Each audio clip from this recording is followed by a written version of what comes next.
Hello everyone, welcome back to another video.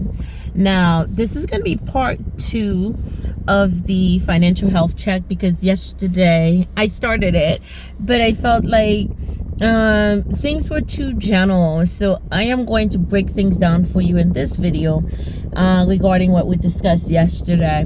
And so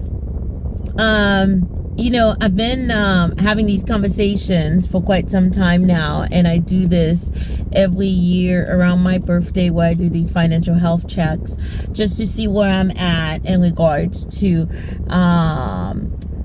my goals, my plans for my money working for me, and where I want to be a certain length of time from now.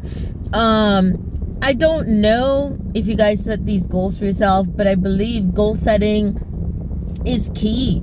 If you don't set goals for yourself, how do you know what you're trying to accomplish? What are you trying to do?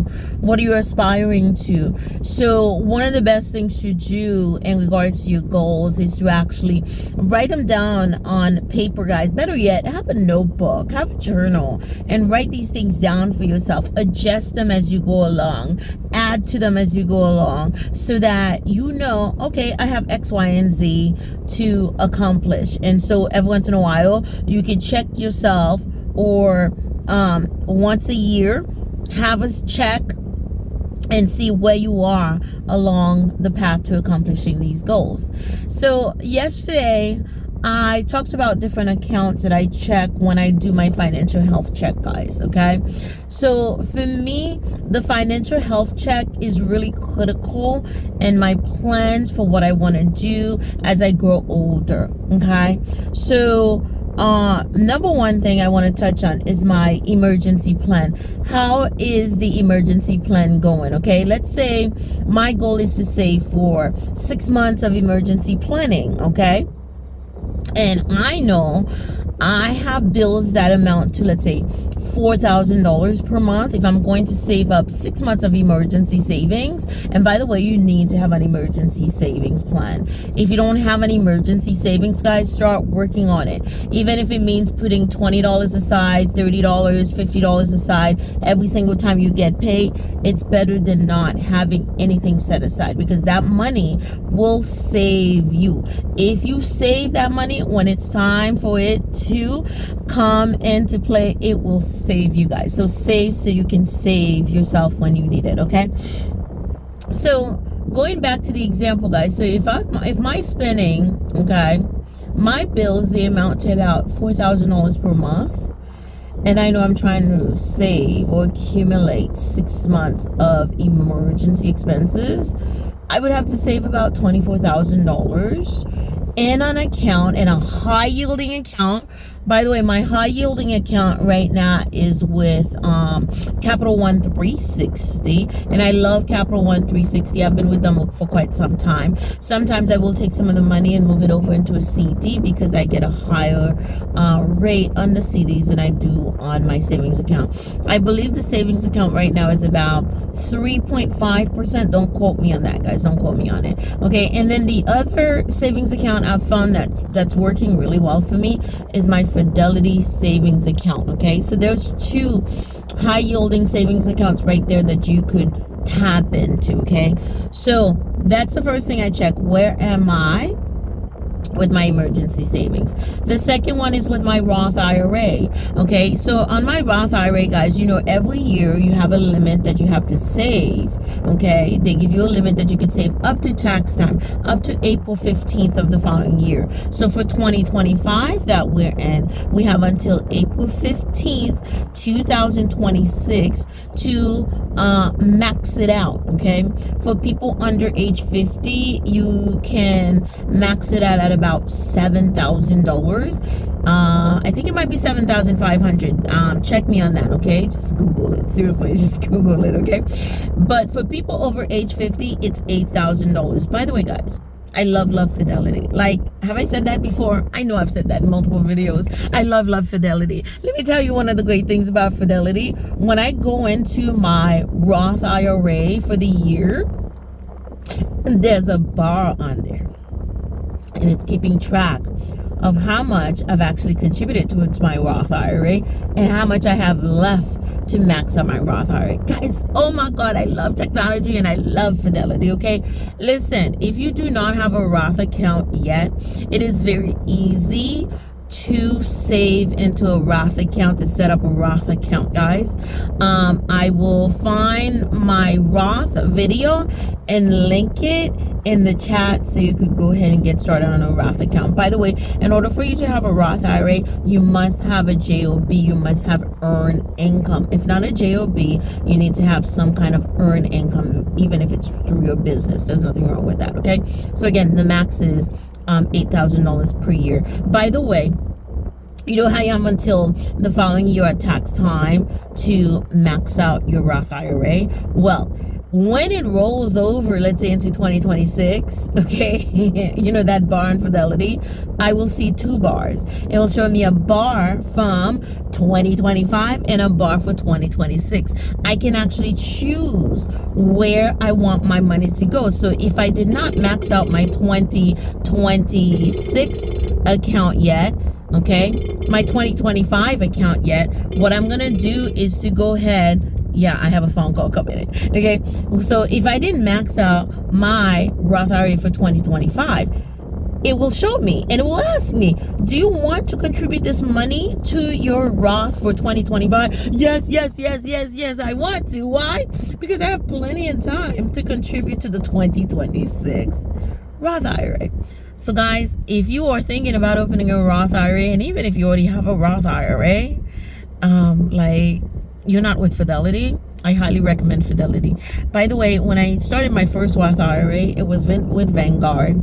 And 2 years ago, I took that money and I switched over. I rolled it over into my Roth IRA with Fidelity. Love Fidelity. Vanguard is great, guys. Vanguard is the father of indexing. I give him lots of props. But Fidelity, when it comes to these retirement accounts, guys, when it comes to investing, I give props to Fidelity, and take it from somebody who's tried almost all of them, guys. I've tried. The only one I really haven't tried is Edward Jones. Yeah, I think so. The other ones, I've tried them. The Schwab, the E-Trade, the TD Ameritrade. I've tried those things, and by far, guys, Fidelity is it for me. Yes, okay? So I tell people about Fidelity all the time. So that was the second account that I will check on. And then, of course, guys, next on the list are all the retirement accounts, the 401ks for corporate America, the 403bs, 457s, for individuals who work for nonprofit organizations like teachers, police officers, mail carriers, people like that, okay? The TSPs, if you have one, if you work for the federal government, okay? And then there's also the pensions. Yes, you should check on your pension, absolutely. If you are fortunate enough to work for a company where you do get a pension, benefits such as a pension, yes, you should check on it every single year. You know, ask them questions like, okay, what does it look like if I choose to retire in 30 years? What am I going to get? How much am I going to receive every single month? Okay.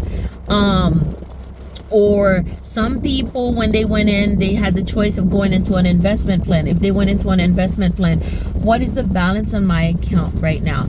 If I were to choose to retire, am I going to be able to tap into that money? Are there any fees associated with me withdrawing money from these accounts? Guys, listen, be ready for your questions, okay? And how do you check these things? Pick up the phone, guys, and call the 800 numbers. Go online and check these accounts. There are various ways for you to check them. And then besides that, there's, you know, your brokerage accounts, okay? The ones that you invest in on your own.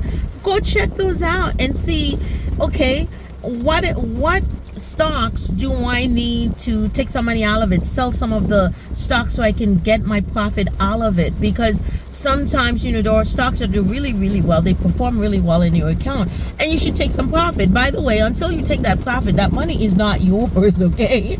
Don't go getting all excited and then you letting your profit sit there and decline in value, okay? The only way for you to reap your profit is for you to actually sell some of these stocks. If you don't sell these stocks, that money's not quite yours yet, okay? And yes, guys, I believe in taking profit. Yes, there's a tax consequence. There's nothing wrong with this tax consequence, and I'm okay with it because I've made the money. So what? I gotta pay taxes. Now, we're talking about taxes. Are there stocks that you have that aren't doing so well? If they aren't doing so well, maybe you should consider some tax harvesting, like sell them at a loss, and then that loss is going to go against the profit that you made off the other stocks. You see what I'm saying? By the way, guys, it just started raining, so I'm gonna have to cut the video short. One last piece of advice I'm gonna give you on your financial health check is to call somebody and talk to them about your portfolio. Talk to them about your accounts. Yes, a lot of these financial advisors, they will do like a 20-30 minute session with you for free. So find one of those and sit there, guys, and have a conversation with them. Don't forget about your HSA. Check your HSA account to see if it's invested. If it's not invested, invested in those Vanguard low-cost mutual funds, guys. And this is something you need to do for yourself, okay? This is something that you need to do for yourself on a regular basis, at least once a year, preferably with a financial advisor.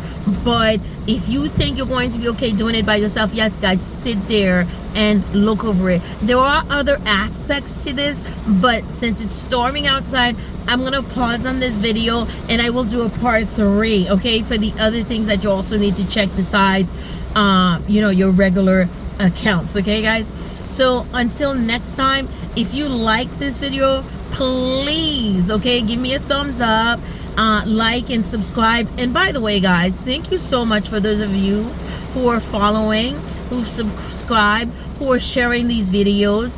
Every once in a while I speak to someone and they tell me, oh my god, I'm sharing your videos. So my goal as always to reach at least one person. If I can reach at least one person, I'm happy. So stay blessed, guys. Until next time, bye bye.